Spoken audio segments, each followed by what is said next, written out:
Hey, go to www.howardfarran.com and get a copy of my new book, Uncomplicate Business. I went through every monthly column I had written from 1994 to 2015, and I looked at those columns and realized that in business, you only manage three things: people, time, and money. So I stripped out all the dental and wrote a book that could take any business to the next level. I don't care if you're a dairy farmer, own a restaurant, you're a plumber, this book is for you. Pre-order my book now. Get your copy at howardfarran.com.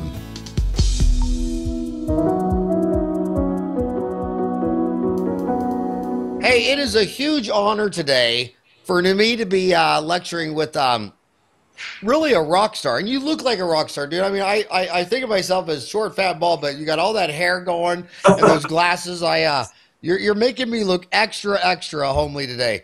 But no, I really am a big fan of you. I'm a huge fan of your Facebook group. And let me put this in perspective.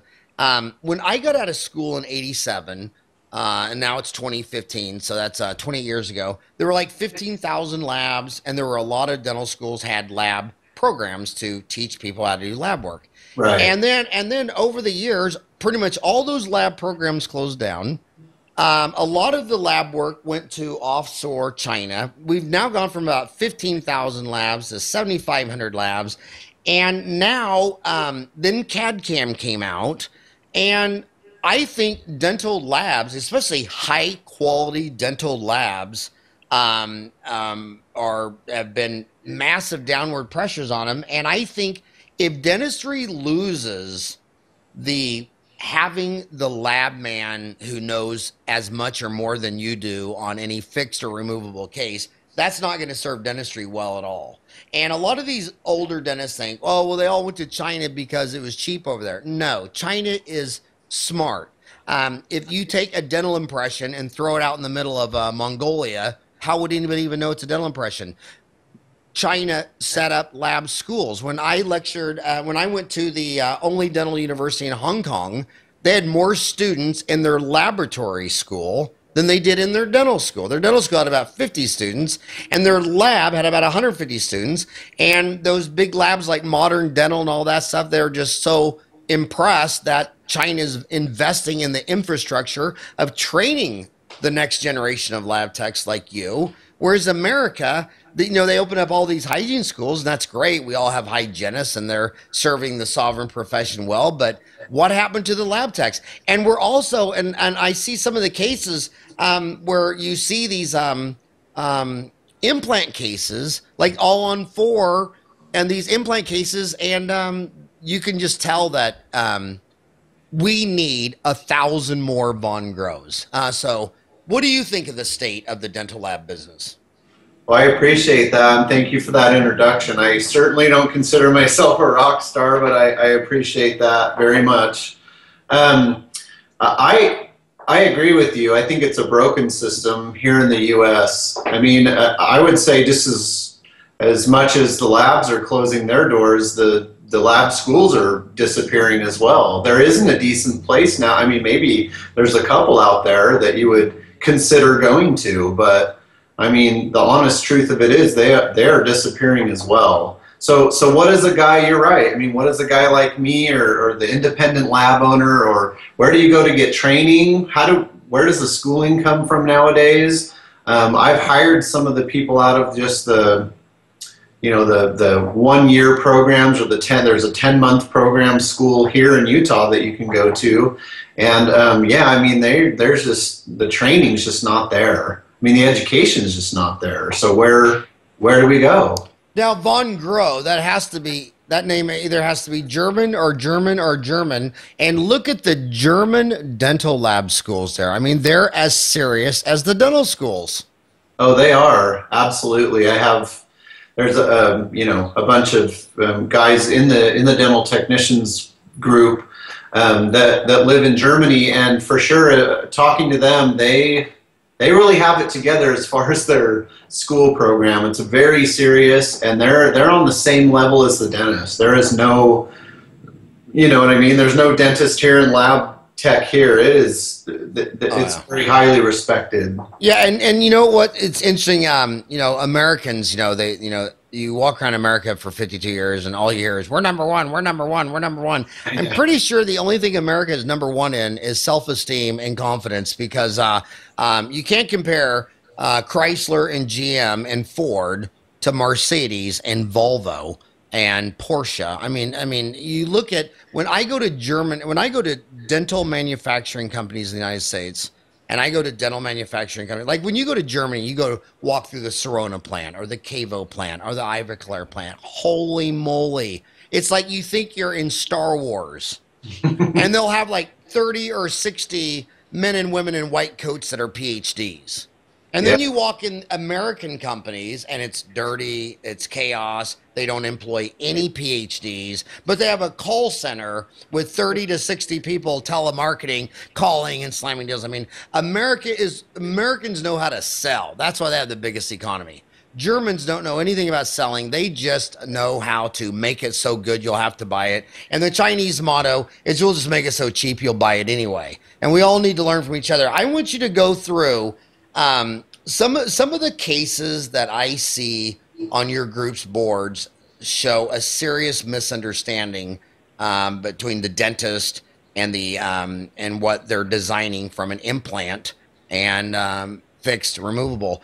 Start with the all-on-4 that you see so many of them. Do you like that system? Do you think it's clean, cleansable? Or talk about cases in general. Yeah, well, I just think there is a division going on. I guess I could say that, just to speak to what the topic that we talk about this in the group all of the time is just what's being accepted as the industry standard on those things, and there's some violations along with any product, I think, especially with the all-on-4s that it gets violated quite frequently, meaning like, the AP spread, how much you're having cantilever off of that back implant, there's a bunch of things there that get violated. We're talking besides the aesthetics of the thing, the cleansability comes with just knowing how to make, an appropriate, something that's cleansable. How does it sit on the gum? What kind of how are you having that, I guess what I'm trying to say is you can argue, there's always arguments on both sides as to what's acceptable. And I think that comes from the lack of education. So we talk about that all the time, things like that, like, why is this acceptable? Why is this not acceptable? And so I guess what you see on a lot of forums on Facebook and other places is you say, you have all this guy coming out saying this is how you do it, this is the standard, and then these 10 people over here say no, it's not because it's not cleansable, it doesn't look aesthetic, it doesn't. So really there's just controversy everywhere. I just don't see where you can go to find how it's supposed to be appropriately done. Well, this is a very common problem in rich countries. The big billion-dollar company tries to control the message, and they got big money and they're controlling the message, and the little people sitting there looking at this are sitting there thinking, what the hell? But be specific. Like when you say the AP spread, okay, there's gonna be 5,000 dental students listening to this thing that don't even know what you're talking about. Be more specific on the AP spread, the cantilever, the cleansability. Let me be honest with you in saying that the all-on-4 is not my forte. So I can't speak a lot to the all-on-4. If you're gonna talk specifically about all-on-4, what I would do is go to my group and I would ask somebody that's proficient and professional on the all-on-4. Well, yeah, all-on-4 just a brand, but I'm just talking about when someone places 4 implants in a bar, 4 implants in a bar, and a fixed removable. How could it be done better? How could it be done to where it was easier to clean? Or talk. What I want you to do is I want you to share your side of the equation, because all my viewers are dentists. It's probably 95, 98% dentist. And a lot of the dentists, 2 things that dentists don't realize they don't have. lab people are afraid to talk to their dentist because if I give you $5,000 a month in lab work, a lot of them are squirmish to say. They tell me privately, I can't call up Jim and say your preps are shitty and you don't have enough reduction and I can barely read your impressions and you're a hack, because then he'll get mad and he'll go somewhere else. So they pretty much just eat the remakes and a lot of so dentists don't really have someone standing up to them. The staff doesn't stand up to the doctor. The labs don't stand up to the doctor. I mean, I've lectured for 25 years and staff will say, oh, will you talk about this? And I'll say, well, why don't you, what was your dentist say? Oh, if I asked him that question, he'd fire me. And I'm like, wow, that's just sad. So have a man-to-man talk with the dentist. Have that conversation with the dentist that every lab owner would love to have with their dentist if they could literally tell them the truth. I don't think I can specifically do that for an all-on-4 case. Oh, no, any lab work, lab work. Case, okay. So, I mean, you'd have to play the dentist then. Like, bring up a scenario, because I don't really know what exactly you're looking for. I mean, you want me to... How could a dentist work better with their lab? Because the dentist only sees their impressions. They only see their preps. You see, you see a huge sample size. What do the better dentists do better that the worst dentists do worse? Okay, that's a great topic. I think that, the first thing that I would look for in the first 5 minutes that I'm talking to a new client, I'm looking for that respect level. And by respect level, I don't mean they think Von Grow is the awesomest thing in the world. I'm talking about the line doesn't come up, I've been doing this for 30 years and I've never, that kind of, so I think it's attitude. I think it's attracting like-minded dentists and dental technicians to be associated with. You are who you surround yourself with. So if I'm talking to a dentist and immediately those flags are coming up, and by flags I mean he's not talking to me though. He's talking to me as, the lab industry as a whole, or his viewpoint of what the lab industry is, but he's not talking to Von Grow, nor is he interested in what I have to say. So when he's not listening to my suggestions, when we're not really communicating, he's just talking to talk. He wants me to listen and to do exactly what he's saying. But he's not interested in my expertise or what I would suggest or why. He just says, do it like this because, so that's a major problem I see right off the bat. And where I've stopped people in the first few minutes and just said, you know what? I don't think this is going to be a good fit. And just silence. What do you mean this is going to be a good fit? Just like I can just tell already by the way you're talking to me that this isn't going to be a good fit. You're not interested in working with me. And that, you'd be surprised. That starts a conversation. That backs things up to the beginning and kind of puts us on a playing field different than what they might be used to. I would say about half the dentists that you talk to, you can tell in 2 minutes that this person is not surrounded by anybody that tells this person no. You can just tell by their whole demeanor, like, wow, there's no one in your life checking and balancing yourself. You're just out there. It's just me, so, me. And so humility again. When Harvard Business Review studies the most successful companies, the CEOs, the number one trait that's the most consistent is humility. That's why they listen to their staff, their customers, their lab man. How has CAD/CAM changed the lab business, do you think? So a ton. And if you let me speak to this for a minute, I'll take your time. I got you for an hour. Okay, well, great. We're only 13 minutes into this. So first of all, and I'm a talker too, so I'll try to. So this is what happened to me in 2013. I went to Lab Day Chicago, and I had not been for 2 or 3 years. And one of the main things when I got there is I was blown away at when I stepped onto the exhibit room floor for the first time. It was like the stock market exchange. Hey, over here, hey, all these guys in suits, and they had all these CAD/CAM machines. Rows and rows of CAD/CAM machines. And I knew about CAD. I had worked with one. I knew all about a lot of the CAD/CAM systems. But this time, for the first time in 2013, is when I know, it was taking over at this point. And I talked to a few just to kind of get an idea. I talked to a few people, and I mean, these guys were boasting that you would not need dental technicians anymore to run these. You buy one of these machines, and it's your go-to all. It's your problem solver. It's going to change your lab. It's going to replace. You know, you won't need technicians. I mean, they were basically, that was the message. So I mean, that hit me so hard that year that's one of the things that prompted me to go back and start do something about it. Because to me, I thought, you know what? So if a lab like me, the 1 to 2 man lab, the message I'm getting is if we don't buy a CAD/CAM system, we're done. We're toast. And so, I mean, absolutely, that is an issue going on right now. And basically, you know, a lot of the 1 to 2 man labs, which make up the majority of the industry, they can't afford a $100,000 CAD/CAM machine or system. You know, they don't, either that, they don't know how to integrate it into what they're doing. They don't know how to make it work for them. And, you know, these big, huge companies, they have the marketing dollars to just keep shoving this stuff down people's throats. And it's not always the best solution for your business. Well, I am old enough to know that what used to upset a dentist, and they'd send it back to the lab to make the lab remake it for free, when they make something far worse than that in their office themselves with their own CAD/CAM, it's cemented every time. Would you agree with that?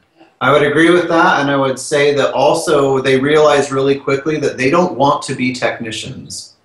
These people came in and they sold them a machine, but to sell it to them and to tell them this is the new thing, you got it. And so I think impulse buying, and like a lot of, you know, they make it look really, really good, and then the dentist will buy it, and then they'll realize really quickly that they don't have time to be a dentist and a dental technician, so they end up using us anyway. And I've talked to so many dentists where their machine has been collecting dust since they bought it. Never used the thing. Well, I used it a couple times, and then that's it. I realized, you know, I still have to stain and glaze it. I have to color it right. I have to do add-ons. I have to do, you know, the margins still aren't correct. I've never been able to get those correct. I've had my rep come out 100 times. So yeah, I mean, it's a big problem for a lot of people. I think a lot fewer people than we know have actually got it to work and work well for them on a consistent basis. Well, you know, I mean, I mean, how many dentists have I seen where they used to schedule for an hour? They come in, they would numb you up, they'd take an impression for the temporary, then they'd prep the tooth, take an impression, make the temporary, be out in an hour, and then the next hour they'd do that again, and the next hour they'd do that again. So in 3 hours, they had $3,000. Now they come in, and they have a person in there for 3 hours to make $1,000 crown, and the dentist is in there doing all the scanning and milling and staining and glazing, and it's like, dude, are you crazy? I mean, that's just crazy. And then you say, well, you know, at the least, you know, have your assistant do all that work. And then for some reason, he's like, no, I got to do it all myself. And I'm like, well, you're not Von Grove. You send him your impression of Von, you're not going to make it. So if you're going to make it in your office, why do you have to make it if it's in your little monkey cage? But if you send impression out, but when I go, a lot of my friends, they're in the $2 to $4 million range by themselves. They're not making their own crowns. They're sending them to a lab. And well, you're up the street from Gordon Christian, and Gordy, he says he would never do that because he's a prosthodontist, and he would you know, he said, you know, maybe for one unit, but when you're doing multiple units, you would never do that.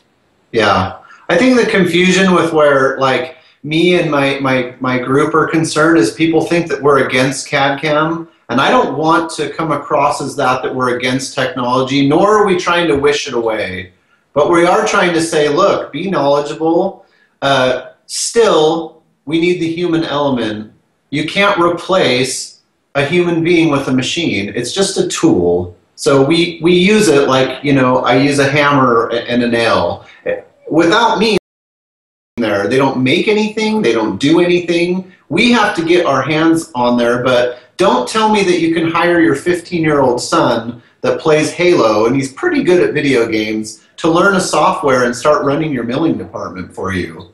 That's just ridiculous in my mind. And I still think, I mean, posteriors also, I mean, you could keep dividing it up. Posteriors in an hour might make sense if you've really dialed it in and that's your business model, great, and you've worked it out and those numbers work for you. But I mean, anterior cases and matching special shades, I mean, that requires layering. It requires, I mean, somebody has to really know what they're doing to get there. But I feel like what's happening are these conglomerate companies are what they're doing because their business model is to make money. And I understand that, and I'm not even hating on that. I'm saying, though, what you're going to compromise is the quality. Always. You can't scale that big and not lose some of the quality. What you can do is put all of your marketing dollars towards making everyone believe that that's the new industry standard. And once they believe that, you will have tons of business. But guys like us and guys fighting for the handmade and saying, no, you should customize, you should really make that look like a tooth. You should, instead of just mill as fast as you can and try to sell, you know, and do it in 3 days instead of a week, and it's faster, better, cheaper, whatever you want to say. But I say you start to compromise things on the other end when that's your business model. And I just, you know, we need a voice also on the other side to say, hey, dentists, when you want this kind of work, this is where it is. It's over here, okay? If you want that kind of work, you know where to go for that. I'm not even going to tell you. It's showing up in your mail every day. They want your business, you know, but it's not necessarily happening on the handcrafted, you know, the 1 to 2 man lab guys where they're really working hard to layer these cases and make them look like teeth, because it's an individual footprint. It's Von Gro's work. It's not, you know, you throw it out into a sea of technicians and you don't really know who's making it. You just know in 3 days you get this product back. Yes, it's consistent because they're milling it or whatever, but it doesn't, you know, it's not your only option. So this is a hard assignment for you because there's thousands of people listening to this from different countries, some dental students, some 60 years old.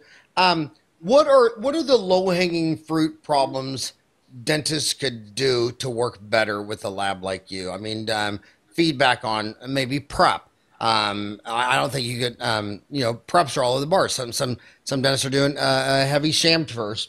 Some are doing a shoulder. Some are doing a shoulder of the bevel.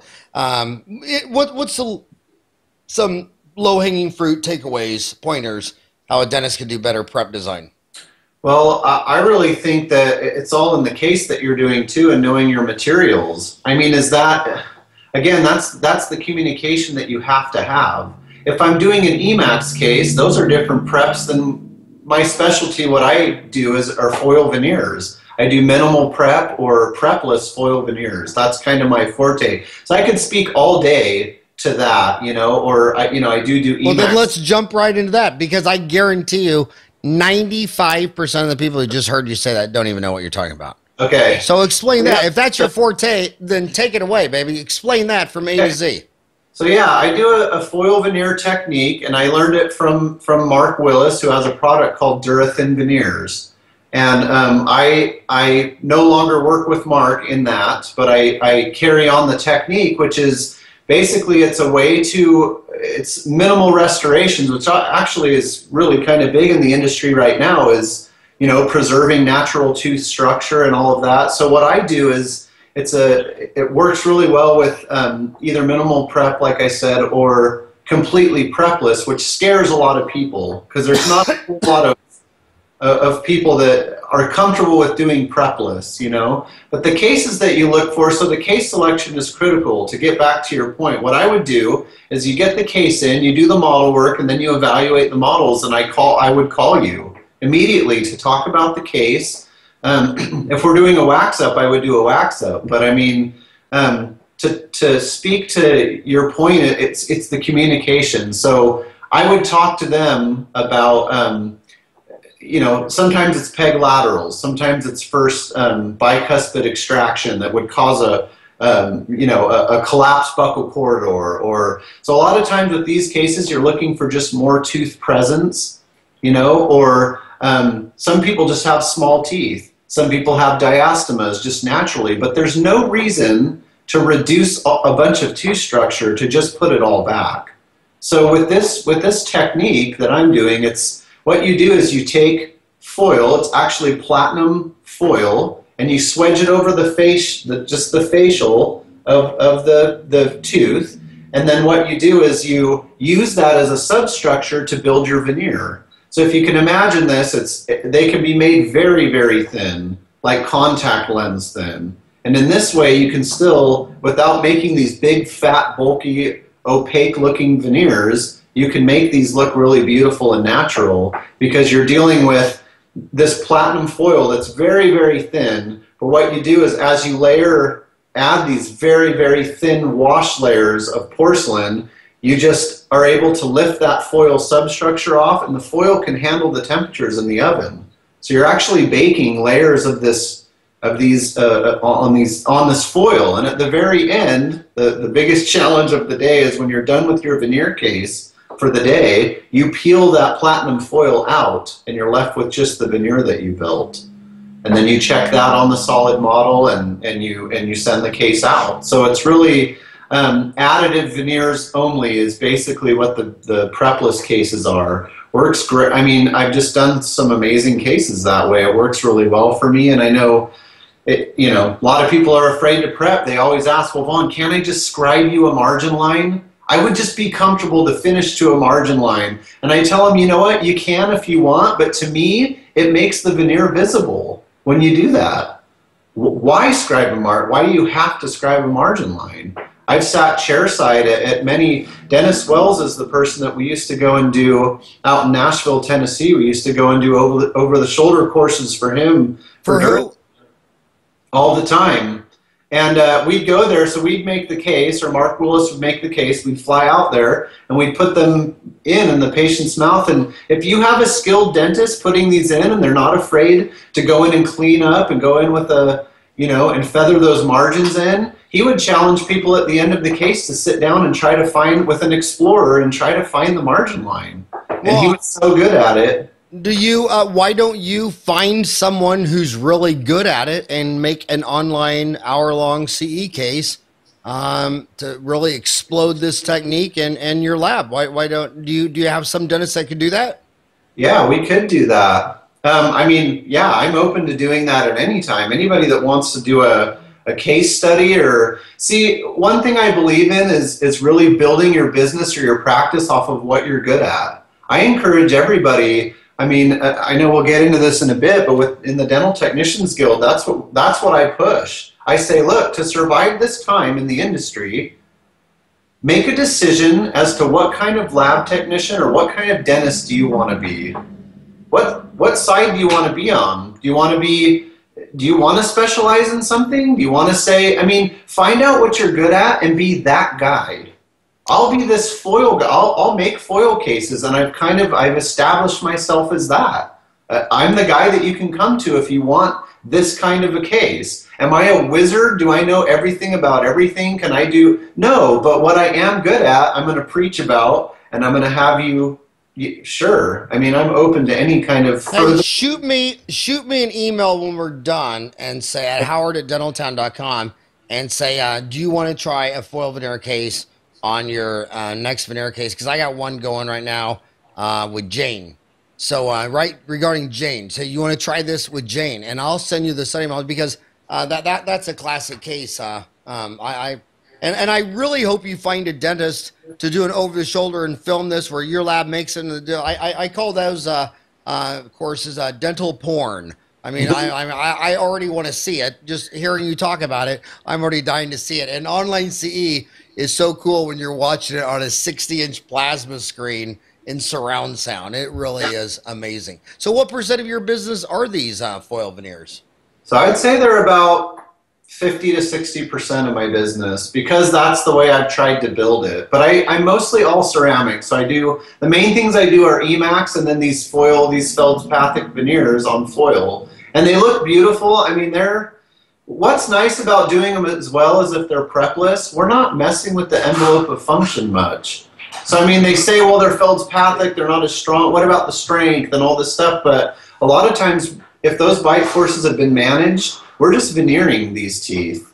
We're not trying to change anything that's already natural about the way this person functions. So That's another great benefit, and there's many, many benefits. I mean, imagine you could tell a patient that you don't have to drill on their teeth.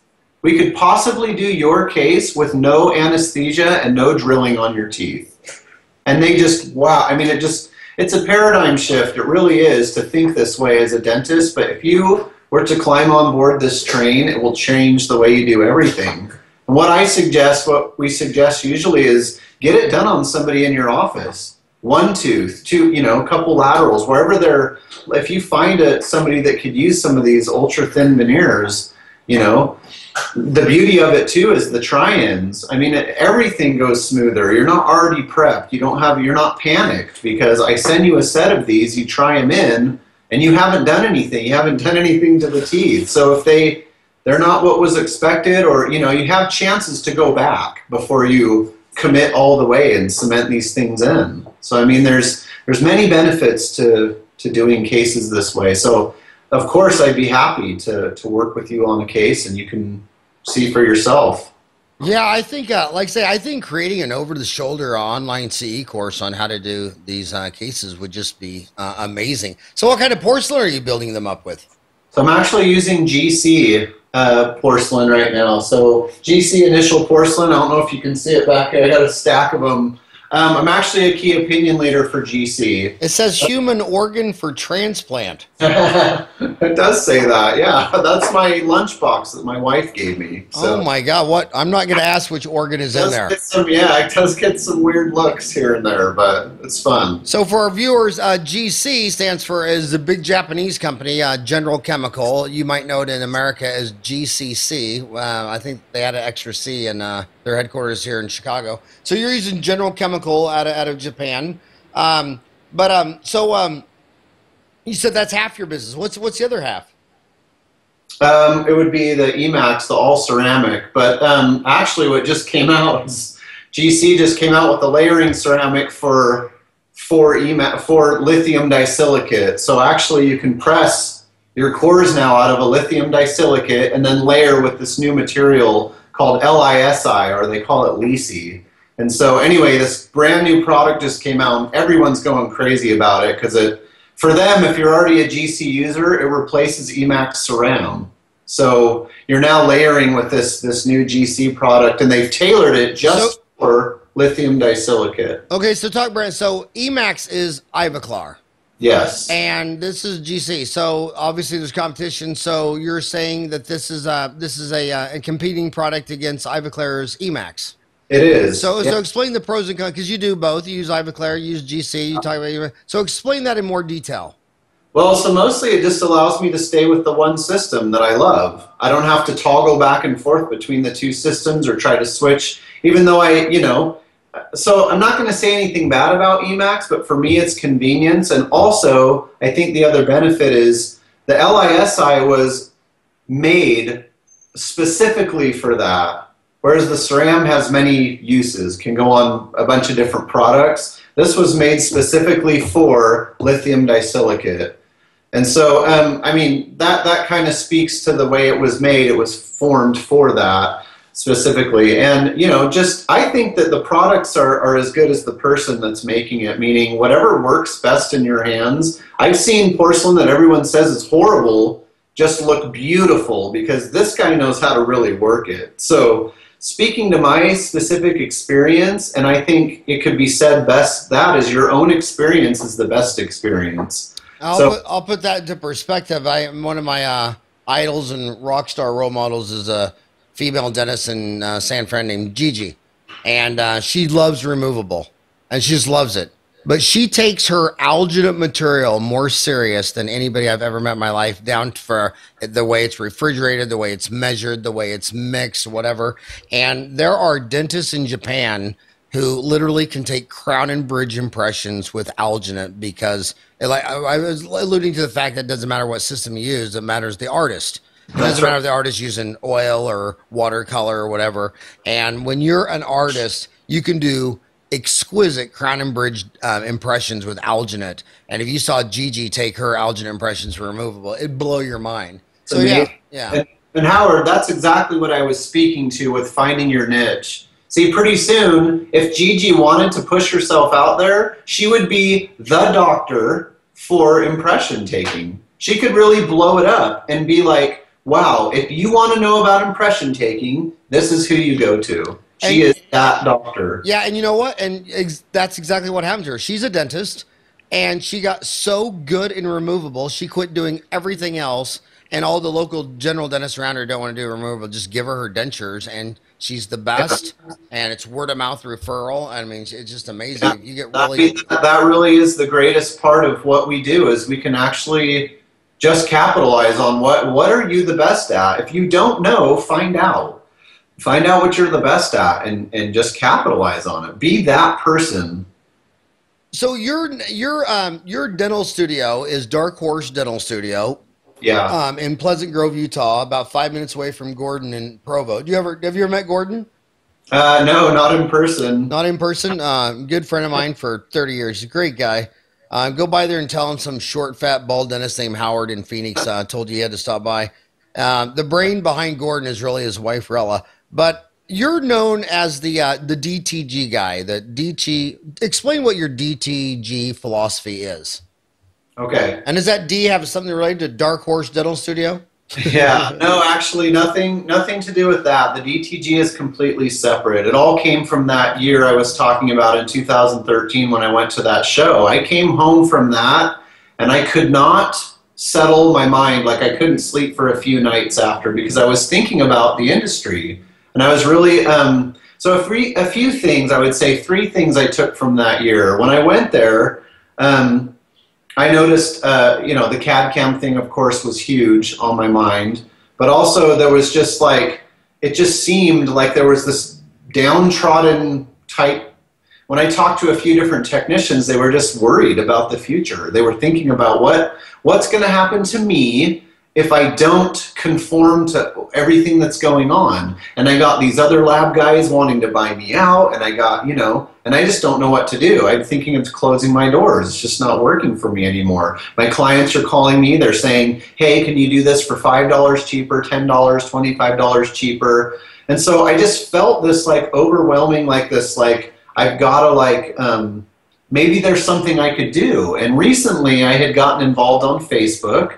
And what I started to do is I looked for forums to see where I could possibly start using this for my business, for Dark Horse. And I found a couple of forums, but I thought, man, there's nothing that says I can't just start my own. So I just started a few forums. One was, and I called them official, because I'm like, nobody can tell me that they're not official. So this is the official forum for pressed ceramic, official wax creations group. So people that are waxing, official foil and refractory group. And I just started these, and what I did is in my news feed, when you're friends with other technicians, when they post work, it comes up in your news feed. I took that and started sharing it onto these pages. Whatever they corresponded to, I would share it. And so when I showed up that year in Chicago in 2013, these guys knew me on a first name basis. Never met me before, never. So another thing I realized that year was the power of social media and the internet. I had never met these guys, and they were like, Vaughn from Facebook, right? And I'm like, yeah, wow. I was just so surprised. And so another thing that happened is that on my badge I was wearing a damaged goods sticker. And some of the top, I guess what you would call celebrity technicians, they asked me if they could have one. And one in particular, his name's Jungo Endo, a very well-known oral design member. He said, oh, I love that. He's like, can I have one of those? And I gave it to him, and he slaps it on his demonstration tray, and he's using it all day. He's opening it like this and using it. And so by the end of the day, I was out of stickers. There was no more damaged goods stickers. And so the 3 things that I took from that was the power of social media. I come home from that Chicago meeting, the power of social media, damaged goods, everybody likes it for some reason, and the CAD-CAM problem. My job, the future of the industry as we know it. And so I went home and I thought about that for days. And so finally what I did is I wrote up a mission statement. I said, I'm going to start a group. on Facebook. It's going to involve damaged goods, and we're going to talk about the future of the industry. And that's how the whole DTG started. So I chose Dental Technicians Guild as the name of the group because back in the day, those guilds are who you went to get a quality product. Way back in the day. I mean, what they would do is if you were an artist that made glass or metal, or you were a carpenter, they got together in these guilds, and you literally, if you wanted some nice windows, you had to go to these people and basically buy it from them and ask for them, you know, for their expertise. So I figured, you know, that's perfect, because what I would like to do is gather as many like-minded technicians together as I can, and together we can raise the bar of work in the dental industry, and we can make what some people may view as unskilled labor, you know, show them that that's total crap, you know, that we are skilled, we can make teeth look like teeth, we're very interested in that, and there's no way we're going to let some business come by and take over our jobs just because you say you have some machines that can do it faster and cheaper than us. We're going to carve out that niche. We're going to fight for handmade. We're going to care about what we're selling, what we're putting our personal fingerprint and our stamp on. We're going to care about that to the point where, you know, we're just going to refuse to be involved in this this big wave that's coming over us, which to me, it's like these Walmart type companies are coming into town, and they're, you know, either buying up or they're acquiring labs left and right. And you're right, we're at half the amount of labs that we were 5 years ago. That's the statistic, is, you know. Half the amount 5 years ago? Well, I mean, that's the... Yeah. Go ahead. How many labs do you think there are now in the United States? How many lab techs are there? I've heard the same as you. It's around 7,000, something like that. But they're saying that that's just going down every day, 2 to 3 labs a day or something. I mean, I'm going by the LMT surveys and things like that, but I mean, it's true. It's on the decline. So, I mean, for me, I went, wow, we can either do something about this, or we can just say, well, nothing you can do. That's technology. Well, that's the future. I mean, but we have a choice. Like, why are we doing that? Why are we just complacent? You know, there's something we could do about it. So that's what I'm trying to do, is say, you know what? When I get enough skilled technicians together, when we start talking, people are going to start listening. Period. They already have. So. And what are damaged goods? Why did you go with damaged goods? So yeah, I mean, a lot of people are, you know, they're apprehensive about seeing that. It's a skull and it's all this. Is it a cult? I mean, what I like to do is ask people, what does damaged goods mean to you? You know, what does it mean to you when you see damaged goods? And I love the responses, because they think about it for a minute and they go, you know what, that's interesting. I guess you could say that we're damaged goods because nobody's perfect. And I go, great. I love that definition. And someone else will say, well, you know, I feel like we're damaged goods because the technicians now are having to fight to stay alive. Labs my size that aren't, you know, huge, and we're not production labs, I'm fighting this. I'm struggling every day. So I feel like damaged goods. I love it. You know? And what is the niche of a small independent lab today? What kind of cases are your low-hanging fruit, or what is the niche for the individual lab? I would say handmade means like layered, attention to detail. Depends on the case again. If you're doing like a single central match, you have to know so much about your own products to be able to even start to match that single central. If it has characterization, I mean, all teeth do, right? So what would you think if a dentist said to you, I'm going to buy CAD CAM and I'll be using it to make a single unit crown on number 8, and I'll be milling veneers for it for upper 10 veneers? What would you say to that person? I'd say you better put blinders on the patient so that they, I don't know, there's no way you're going to, just with milling that out of a monolithic block, make that look right, how it's supposed to look next to that number 9. That's what I'd say. I'd say not without a technician's help, or without some cutback and some layering, some real attention to detail. That human element cannot be removed. I'm telling you that right now. I will take that. You cannot take that human element out. When you do, it looks robotic. It's not natural. It just can't. We can't start to think that way. Yeah. And are you doing any gold work? No, I'm actually metal free. It's not that I don't believe in it. It just for my business model, it doesn't make sense for me to be doing metal in my lab. So if I had to do one for a special case that I was doing, I would outsource the metal part of it, and then I would hand layer everything myself. No, I mean if someone did gold inlay or a gold onlay or a gold crown.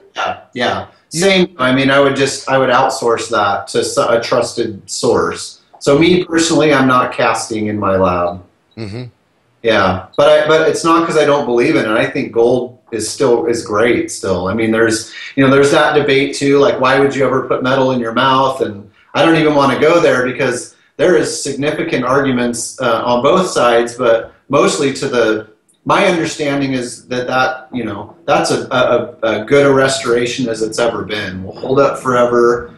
So I'm not against metal at all. So now, if someone wanted to run one of these, I'm sorry, what were you calling foil veneer cases? Is that what you called them? Yeah. Just foil veneer cases. Yeah. Let me show you this right now. This is a perfect example. This case has not been prepped at all. I don't know if you can see this. I'll try to get a good view of it. Well, you'll have to talk too, because probably 80% of the listeners are on iTunes. Okay. So yeah, this case is just. I'm just showing it. It just has diastemas. This guy's 30 years old. He just has diastemas. His teeth are healthy. They're all vital. But as you can see, there's all these gaps in his teeth. And this guy doesn't smile. He goes like this, He laughs and he goes like this. I mean, so this guy's 30 years old. And what I'm saying I can do with certain cases. Now, if he had teeth that were flared out like this, protrusive or really turned out teeth, prepless veneers aren't going to work for a case like that. We're going to have to prep some off. But I mean, the method is that. So this shiny gold is what you see. It almost looks like a grill. People say, what are you making grills for wrappers and stuff like that? And it's funny, but they just don't understand what I'm doing. But that's the substructure. I swedge, that's a case swedged and ready for porcelain application. So now, have you posted some of these cases on Dental Town? You know what? Not on Dental Town. I have yet to really apply. I've focused so much time on the Facebook aspect of what I'm doing. I have not spent a lot of time on other forums, to be honest. Well, what is your Facebook? How do they find you on Facebook? So I have a Dark Horse Dental Studio page on Facebook that shows a lot of these foil veneer cases. And explain Dark Horse. Is that an old gambling betting term where you bet on the dark horse, or what? Yeah, where does that come from? It has a few meanings, and maybe they're bordering on, kind of shady. I don't know, but my understanding and the reason I named my lab that is I just really like that it means the unexpected winner of the race, like the horse that was behind or unexpected to win, and then it takes the cake at the end. That's kind of what I thought would be a cool meaning for anything. But also when you hear Dark Horse Dental Studio, it's a little bit hard to forget. So man, your name is hard to forget. Von Groh. That is if you told me that was your name, I'd say, okay, that guy must be a rock star. And then when they see you, you look like a rock star. So I appreciate that. Now, so your Facebook would be facebook.com/Dark Horse Dental Studio. Yeah, if you were to just type that into the search bar, Dark Horse Dental Studio, it'll come up. And if you type in Dental Technicians Guild, you'll find that come up. And then we have, I don't know how much if you're going to get to this, stop me, but I mean, the Dental Technicians Guild online is getting a huge following because people are really interested in this concept, and this philosophy of how to survive in these ages or just how to better your work, And so we actually have it's called Damaged Goods Unite, DTG Affiliates page. And this is a group that I had to create purely because there was so much interest. There's 150 Dental Technician Guild members. And then there's 1,600 now affiliate members. And these are people that just want to get involved and do what we're doing and be a part of the philosophy. And they want to, for me, it's a place where people can use this platform to reach their highest potential. So what we're doing is we invite people in, and it's really a sharing forum is what it is. It's a sharing, like, our philosophy is if you share everything that you know, it'll come back to you tenfold. You will learn more by sharing than you ever thought would think imaginable. And not that many years ago, Howard, it was so different. You had all these lab owners and dentists, whoever, they were just like hoarding their secrets. Like, no, because if I share that, I won't be able to teach my seminars anymore. If I share how I do that, you know, it's like they were so afraid, or just, you know, they didn't want to, they thought. We see that same phenomenon on Dental Town. These speakers say, well, if I put up an hour course on Dental Town, then no one will go to my lecture. And I tell them, dude, right now, no one even knows who you are. So you put up a course on Dental Town, and then a lot of people see that. So it's very counterintuitive. The first guy in Dental Town that put up an endo course got booked 76 invitationals to go speak on endo, because he went from nobody knew who he was. Now everybody's like, man, that was a great hour. I want to hear you all day. Tell us about, we have a lot in common. We both have 4 kids, and we both have a magazine. My boys are I have 4 boys, 19, 21, 23, 20. Oh no, my baby just turned 20, 22, 24, 26 now. How old are yours?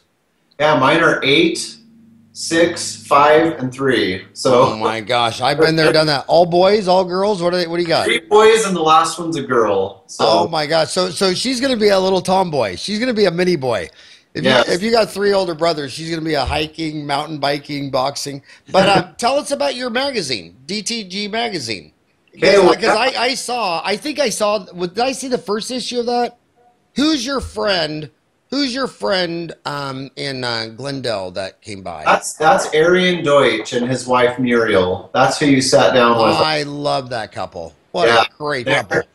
They're amazing. So Arian, just a phenomenal. He's a DTG member, so he had a copy at his house, I'm sure. But he's been featured in the magazine, and he's just an amazing. I love him just like you do. But the magazine started just like anything else. I said, you know what? I'm going to go for a publication now.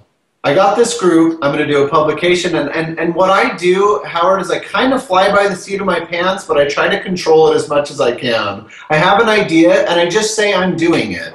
I don't care that it's not the industry norm, that these people over here laugh at me at first. I don't care anymore. So I'll look right at the camera and say, I don't really care. I'm going to do what I feel is right to do, and the magazine was one of those things. I said, you know what? This magazine what could be unique about it is this could be a microphone for dental technicians everywhere, and dentists as well. And I could speak on that as well, but we have dentists inside the Dental Technicians Guild, which I think is amazing. Like, why would you want to be in the Dental Technicians Guild if you're a dentist? And what they found out, I think, is the more they know about our side and the more that technicians know about the clinical side, you're going to be better all around.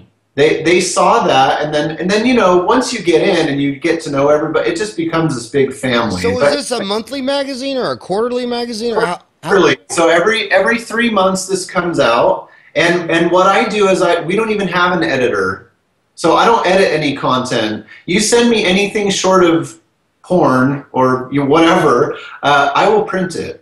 Whatever you have to say, I don't care. I'm not a respecter of companies. How much is it? How would a dentist get subscribe to this?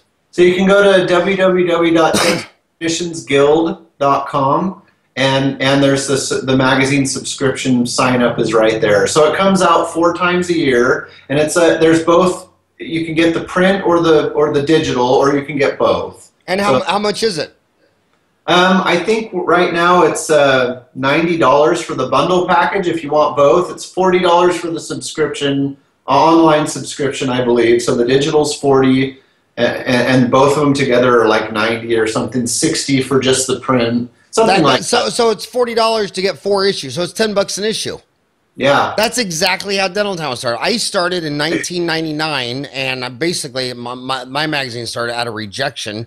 I would write up these amazing articles and send them to all the magazines, and they'd all just get rejected. And then I was at a convention one time, and I finally thought, I said, well, are you going to be at this convention? I think it was Chicago Midway. And she goes, yeah. So I finally met up with them. Then I realized, oh my God, these companies, there's no dentist in the company.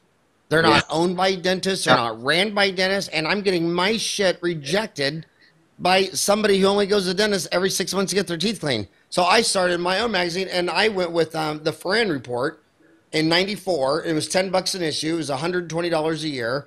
And then '98 the internet came out, so I changed it to Dental Town because instead of me, one way it was digital. But that's amazing. So would you recommend dentists subscribe to this, or is this more lab techs? No, I would absolutely suggest that dentists subscribe to that and that they also join us as a DTG affiliate.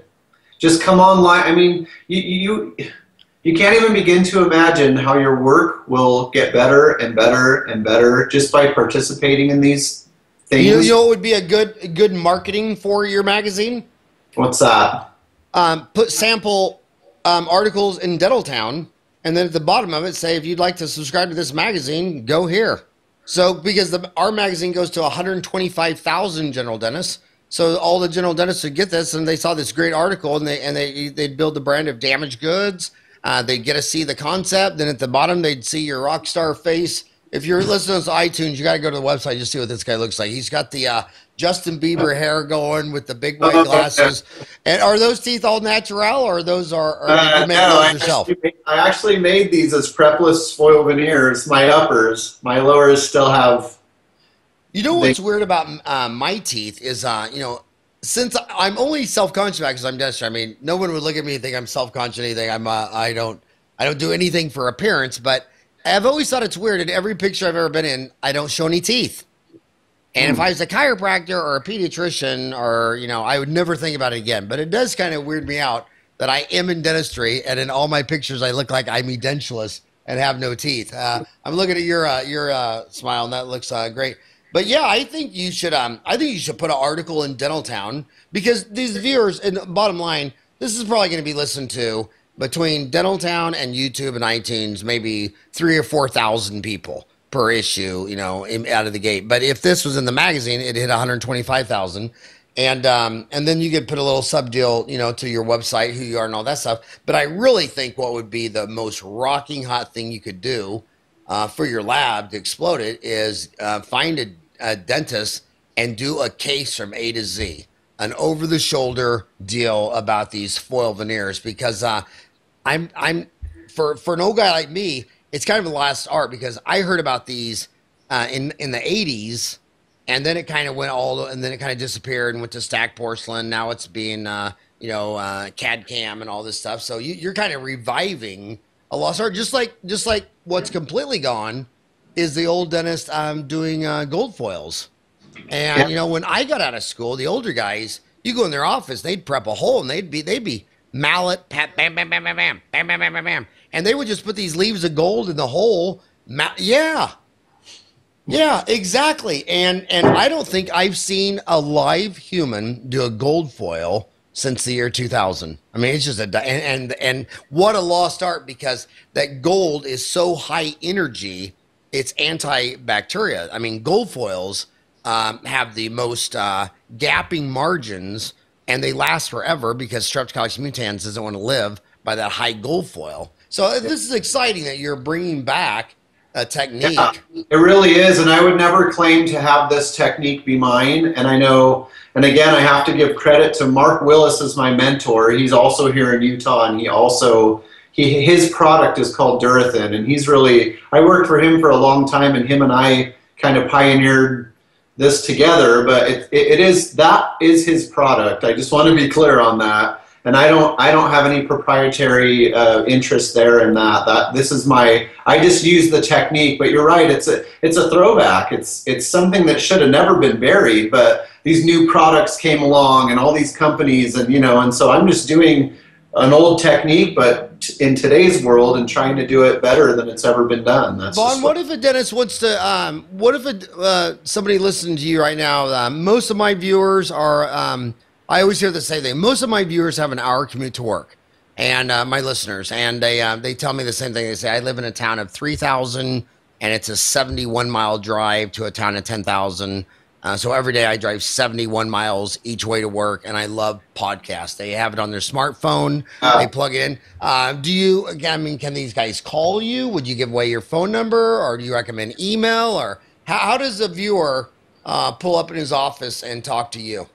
Yeah, I mean, email's fine or phone. I'll give them both out. I got nothing to hide. And again, I mean, the thing is I'm not really trying, I'm not super concerned about scaling. I'm not really trying to blow up my lab. I'm happy with just putting Von Gross fingerprint on the work that I do. So there might be a bit of a wait to work with me, but I mean, I'm 2 to 3 weeks out. My email address is just von@darkhorsedentalstudio.com. So just von@darkhorsedentalstudio.com. Is Von a name in Germany? I mean, is that a word in Germany or is that just a name? Does Von mean something? It's interesting. It means from. Like a lot of royalty, it would be like somebody from somewhere, like Ludwig von Beethoven. Or so Von is just like a little connector name it means from, like, you know, this person from this place. That's as far as I know about. Okay, so you're Von at darkhorsedentalstudio.com. Are you brave enough to give out your cell?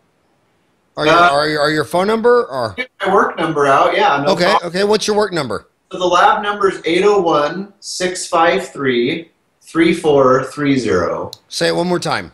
801-653-3430. And if one of my viewers, you know, I've made the pilgrimage to Provo a dozen times. I think I went there 12 times just with Mike DeTola, seeing Gordon's 2-day courses. If some townie was going to Provo, could he stop by your office? And she said you're 10 miles away in Pleasant Grove. Yeah, if you give me a call beforehand, just so I'm not naked or anything, I'm happy to see you. So sure. Okay, well, Von, an amazing hour. I hope these people go to darkhorsedentalstudio.com and check out your work. And I hope they go to your Facebook group, Dental Technicians Guild or Dark Horse Dental Studio. I hope you give us an article, a teaser out of your magazine where they can subscribe more. I had a business from 94 to 2000, no, 94 to 98 on a $10 a month deal. I loved it. It was commercial free. Say whatever you want, you know, tell it like it is. And but what I'm really the most excited about, I really hope you find one of your dentist clients. And again, these, you know, back when I was your age, a video camera of this quality of an iPhone would have been the size of a box and would have cost you $50,000. I mean, they say an iPhone camera quality in 1975 that they would have used for like filming Walter Cronkite on the news. That camera would have been $175,000 to have the same quality as in your phone. So I hope you figure it out. I hope you make a video. Von, thank you so much for spending an hour with me. Love what you're doing. I love your mission. You're a man with purpose, and best of luck with those 4 kids. Thank you, Howard. I appreciate it. We're having a lot of fun with them, and I appreciate the offer to do something with you guys. I'm sure we will. We definitely will put something in Dental Town. I thank you for all the generosity ever since I've been in contact with you. You know, you've just shown a lot of, you know, and it's really neat to think of, you know, you 20 years ago, you've said, man, it just seems so reminiscent of what happened to me when I was starting Dental Town and all that. And so I really do look at that as, you know, I have respect for the people that have paved ways before anyone else, you know, and I'm excited about that. I'm excited about the future. I don't mean to paint this down picture. I mean, that's what this is all about is, you know, being excited about what we do and bringing it back. Let's bring the pride back, you know? Yeah, and all throughout human history, it's a pendulum swinging left, back, forth. And right now there's a big CAD-CAM surge. Now everybody's kind of swallowing that big, kind of like a snake swallowing a rabbit. And I think now in my office, we did far more CAD-CAM 5 years ago than we do today. And after we really got into it, we started realizing, does this really make sense in all these different cases and time management and you know? That's again, the message is just that, Howard. It's you decide what kind of a dentist you want to be. I feel like the line in the sand has been drawn. There's no more middle of the road dentistry. You're either going to go down to fight it out in the cheap seats, the insurance, the whatever. Some people have to do that. I'm not knocking that at all. That's a business model, but you don't have to. Or you're carving a niche out for yourself up here. You're capitalizing on what you're good at. You're being that person, and you're going to survive just fine. You'll be barely affected by what comes along because of the way you've marketed yourself. and your hands, what you can do. You've worked. And the other thing, I always remind people that no matter what market you're in, sometimes a person in a market goes and eats 2 tacos at Taco Bell for $1, and sometimes that same person will go to a sit-down Mexican restaurant. And in my mouth, I have 8 restorations, inlays, onlays, crown. They're all gold because when you're a short, fat, bald guy and you're a dentist, I mean, I just want gold. But sometimes you might think you're in a PPO practice or a capitation practice, but in comes someone who values and just wants a Mercedes-Benz for her 10 upper veneers. And if you just tell that person, look, we'll have to go out of network, it's a lot higher price. I mean, women pay. I mean, do you realize the average, I mean, look at these average surgeries like breast augmentation. That's $7,000. And the most common surgical deal surprised me, is actually an eyelid surgery. And those are $5,000. And I couldn't imagine looking at any woman on earth thinking she could be cuter with an eyelid surgery. I don't even know what a bad eyelid would look like. And I'm sure if you showed me the after, I wouldn't even know which one was the good eyelid and the bad. So when these people are paying $5,000 for an eyelid surgery, you know, you might be looking at this person in your chair thinking they want cheap. And I'm telling you, when it comes to beauty, especially with women, a lot of them want to just do it right. And they don't care if they have to wait 3 weeks to get into your lab. They don't care. They just want it to look gorgeous. And I know, Vaughn, I've seen your work. You can do exquisite gorgeous. You have some of the most amazing fans speaking about you. And they're all your competitors. They're all other labs. So okay, we're out of time, but I just want to one more time to all of my group members in the DTG, that's a testament to them. I'm better because of them, and hopefully they can say they're better because that's what we do. We share with each other. I'm better because someone else expects me to be better. They hold me accountable to that. And that's how this system works. And it works for dentists too. It works for anybody that wants to be involved in it. So, and I'll probably get to meet you in the flesh because I live in Phoenix, which is really just South Utah. I think about a third of all my friends have family in Utah. So do you ever get down to Phoenix much? I'm actually we're going down to Arizona not this weekend but next week, and I think we wanted to hook up with you then, but you'll be in New York, so I was gonna see if you wanted to go to dinner or something. But well, whatever. Down every once in a while. So you got family down here or just friends? No, it's actually for business. Okay, well, when you're ever in town, buddy, look me up. All right. All right, and thank you again for an hour of your time. You bet. Anytime. All right, buddy. Bye-bye. Take care. Bye. Hey, go to www.howardfarran.com and get a copy of my new book, Uncomplicate Business. I went through every monthly column I had written from 1994 to 2015, and I looked at those columns and realized that in business, you only manage 3 things: people, time, and money. So I stripped out all the dental and wrote a book that could take any business to the next level. I don't care if you're a dairy farmer, own a restaurant, you're a plumber, this book is for you. Pre-order my book now. Get your copy at howardfarran.com.